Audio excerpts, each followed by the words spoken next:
శ్రీశైల పుణ్యక్షేత్రం సముద్ర మట్టానికి 1500 అడుగుల ఎత్తులో ఉంటుంది. ఇక్కడ ఉన్నటువంటి పాతాళగంగ బ్రహ్మగిరి, విష్ణుగిరి, రుద్రగిరి అని 3 పర్వతాల మధ్యగా ఉత్తర వాహినిగా ప్రవహిస్తుంది.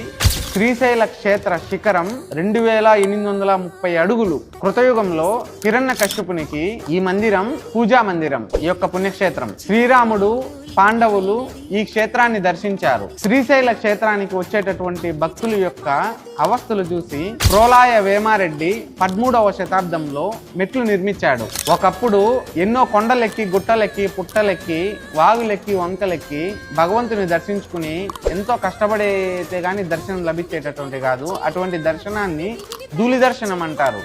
అలా ధూళి దర్శనం చేసి కొండపై నిద్ర చేసి పాతాళగంగలో మునిగి స్నానం ఆచరించి మళ్ళీ దర్శనం చేసుకునేటటువంటి వారు నేటికి కొంతమంది స్వామిని ఇదే విధంగా దర్శనం చేసుకుంటూ ఉన్నారు. ఈ భూలోకంలో ఉన్నటువంటి 12 జ్యోతిర్లింగాల్లో కేవలం ఏదైనా జ్యోతిర్లింగం ఉంది, భగవంతుని యొక్క స్పర్శని మన చేతితో తాకేటటువంటి సౌలభ్యం మనకి లభిస్తుందంటే కేవలం ఒక శ్రీశైల పుణ్యక్షేత్రానికే ఆ యొక్క నియమం ఉంది. భగవంతుడు తాకేటటువంటి స్పర్శ అవకాశము ఈ పుణ్యక్షేత్రానికి మటుకే ఉంది.